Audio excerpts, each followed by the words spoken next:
Hey, professors. This is our V report. Introduction.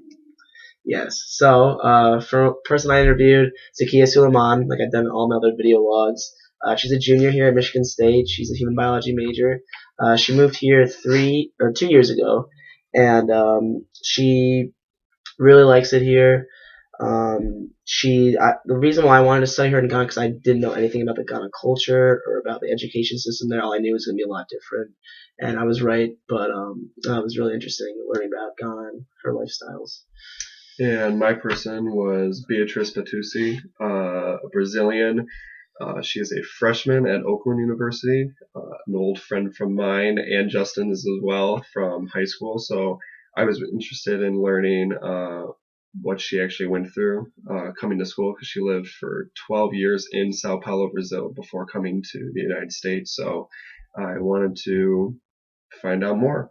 So we'll go on to our next sections, analysis of learning.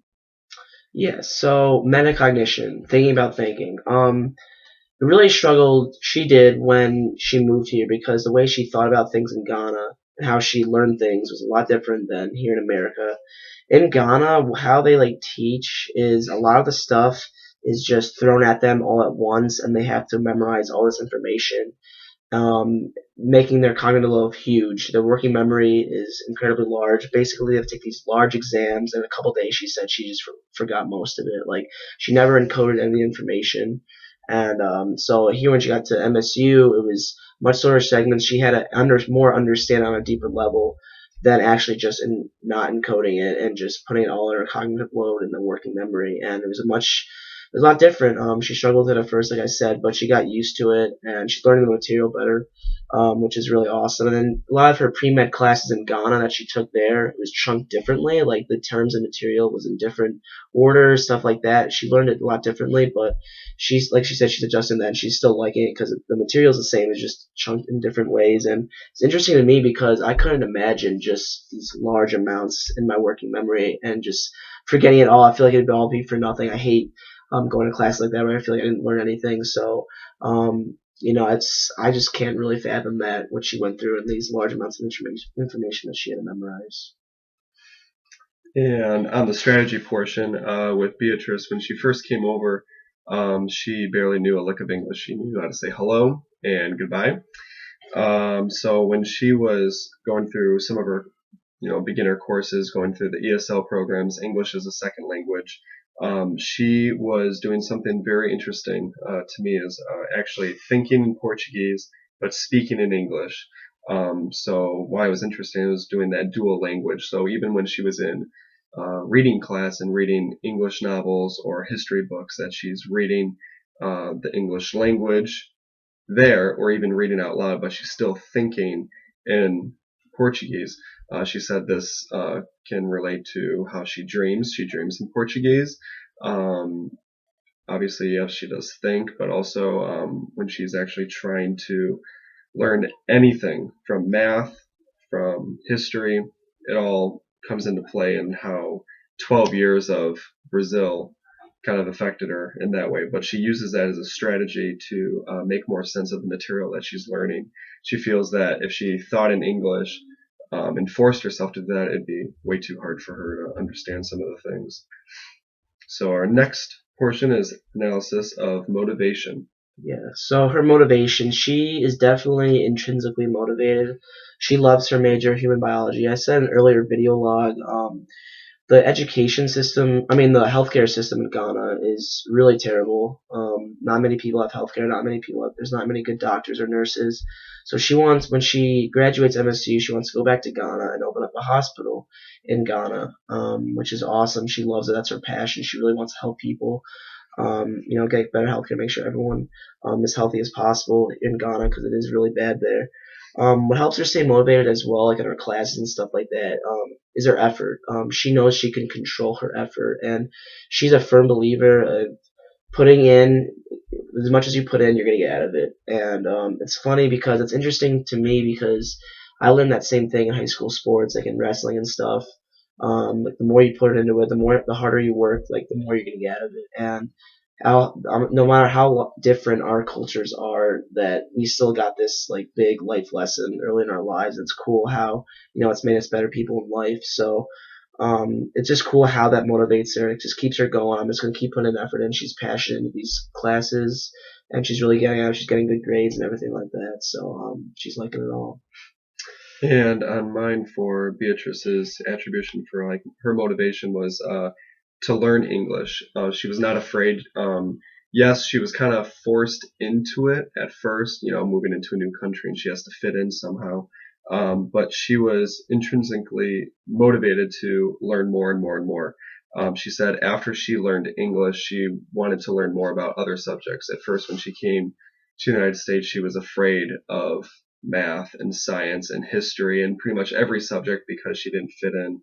Every time the teacher in middle school or high school would talk, she felt very fearful about asking questions because she, one, didn't know how to speak too well, didn't want to be made fun of, but also the learning process where she needed extra help after class if she didn't get it right away through one lecture that, Justin and I, are born in America and we get it right away in class where she might need that extra help. And after she learned English, she felt completely motivated to learn more.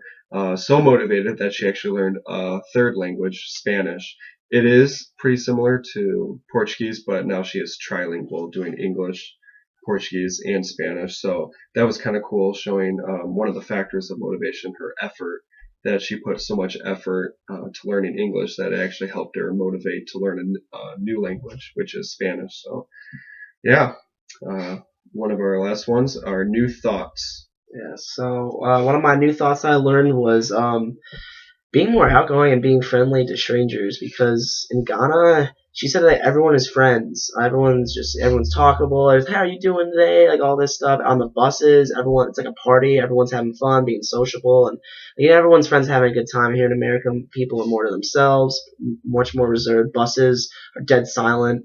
I don't know if you guys have ever been in a CATA bus, but no one really talks. So just being outgoing, because she said many people are friends, and it's like anyone that can open up if they have problems, they can just talk to anyone. And a lot of people have problems they don't tell anyone about, they're just bottled up inside. It leads to a lot of problems for individuals. So I just being outgoing, see how people's days are. You never know whose day that's gonna make and the difference it can make. So another thing I learned too was being more mindful because of seeing how different her culture was. Just being more, like I said, like more mindful that everyone is different. People learn in different ways, and there's so much diversity, not only on this campus at MSU, but in our nation, in the world. Like so many people are different. You have to respect that if you want to understand and grow as a person. So yeah. And speaking of the parties that you were mentioning, that from my other video log, it was video log number 2, where it was Beatrice who was hosting her encounter with me, and that was the Brazilian party at her house. And at first I was like really, really excited, going back to what culture shock phases were, the honeymoon stage where I was completely pumped to just go in, go out, and just have a good time and interview her parents and also interview her there.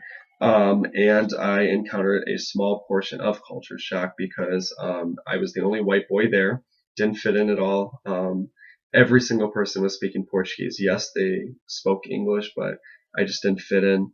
So for me, I kind of went in blind. I wasn't really mindful, like Justin said, about another culture. I wasn't actually flexible. So once I went in, I started speaking English. I wasn't uh, being flexible with myself to actually fit in and just being like, hey, yeah, I'm at a different party. I'm at a different culture. I just have to set my body. I still have to be outgoing and nice to everyone. I just can't clam up like I did at the party. So I kind of learned from my mistake from there. So being more open-minded and more flexible. And our last section, implications for teaching. okay, so the first implication I said was not chunking all the information into too much for students, because that is just incredibly stressful. She said she hated it. She said she'd spend hours, pull all-nighters to memorize all this information for these big exams.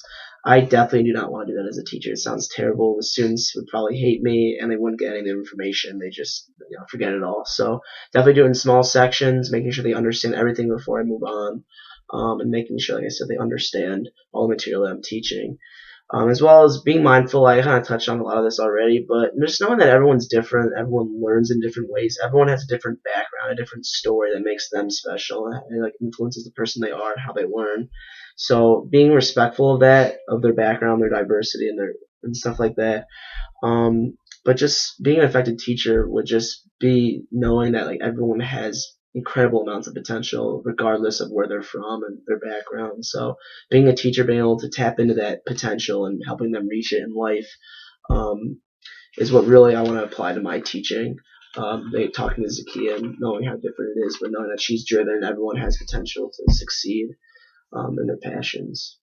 And one thing that, pushed Beatrice, like I said, with learning Spanish is that she had like one of the best Spanish teachers that made it interesting in class. And I want to be one of those teachers that makes pretty much all my students motivated to intrinsically learn more and be motivated, because I would hate for a kid to come up to me and only take my Spanish class just to get the grade, or just to get in and out. Sometimes they need that, just that language course to pass high school, but I don't want it to be like that if I was going to be a Spanish teacher. And, with Bia going through that, she was more interested, she got more focused, and she got more out of it by being more motivated. So I think we need more students like that, but we can't force students to be like that. We have to apply that to the teachers. The teachers have to make the atmosphere better for the students so they feel more motivated. So more responsibility on teachers, not the students. So yeah, so I think we are all done with our V report. So thanks again for watching. Thanks again. Sorry it's so long, but Sorry. I think it's all good stuff.